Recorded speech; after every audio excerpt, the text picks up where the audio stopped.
కొంచెం బాధపడ్డారా మీరు అనని మాటలకి, అంటే రాంగ్ గా కన్వే అవడం వల్ల, మీరు అన్న రైట్ మీనింగ్ ని రాంగ్ వేలో తీసుకోవడం వల్ల ఏమైనా ఫీల్ అయ్యారా? యాక్చువల్లీ ఎస్, మనమే మాట్లాడాం కదా.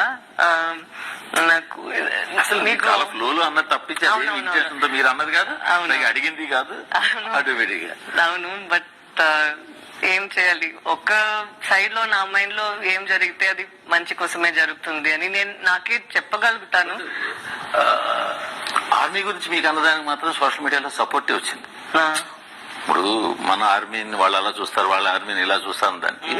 కానీ ఇదంతా ఒక చిన్న సినిమాకి సంబంధించింది, ఒక చిన్న ప్రమోషన్ లో ఒక చిన్న పార్ట్ గా మీరు అన్నమాట పట్టుకుని ఏకంగా మిమ్మల్ని సీత క్యారెక్టర్ నుంచి తీసేయాలి అని అంత ట్రాల్ చేయడం అంటే కరెక్ట్ అంటారా? నాకు ఏం చాలా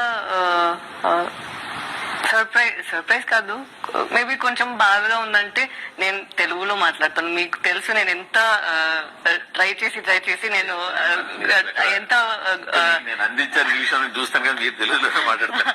నేను ఎంత ట్రై చేసి కరెక్ట్ గా వర్డ్స్ అన్ని కరెక్ట్ గా పెట్టాలని చూస్తాను. అండ్ నేను తమిళ్లో చేసిన దాంట్లో యాక్చువల్లీ తెలుగులోనే నేను చాలా ఫిల్మ్స్ చేశాను అండ్ చాలా ఇంటర్వ్యూస్ ఇచ్చాను. సో నాకు అప్పుడు ఇవన్నీ వచ్చినప్పుడు నేను అనుకున్నా మా వాళ్ళకి అందరికి నా గురించి తెలుసు. సో అందరూ సపోర్ట్ కన్నా ఏం అనుకోరు, తెలుసు కదా ఈ అమ్మాయి ఇలా ఉంది. అండ్ ఒక పెద్ద వీడియోలో ఒక్కొక్క వర్డ్ మనం తీసుకొని వెన్ దే సర్క్యులేట్, నాకు అయ్యో నేను దాని ముందు చాలా చెప్పాను కదా, నా ఇంటెన్షన్ వేరే, నేను మాట్లాడిందే వేరే. సో నాకు అది చాలా మాట్లాడారని మీరు అనుకుని ఉంటే ఆవిడ నాకు చెప్పుండేవాళ్ళు ఇది అనవసరం అని, అలా ఏం అనలేదు కదా. కరెక్ట్, అవును. అందుకే నేను సమ్ టైమ్స్ నాకే చెప్తాను. బట్ ఇప్పుడు కూడా కొంచెం కాంట్రవర్సీ అవుతుంది. నిన్న నాకు పిఆర్టీఎం, నాకే పిఆర్టీఎం అవసరం లేదు అన్నది కూడా కాంట్రవర్సీ. అది కూడా నేను వేరేదో ఒక మీనింగ్ తో చెప్పాను.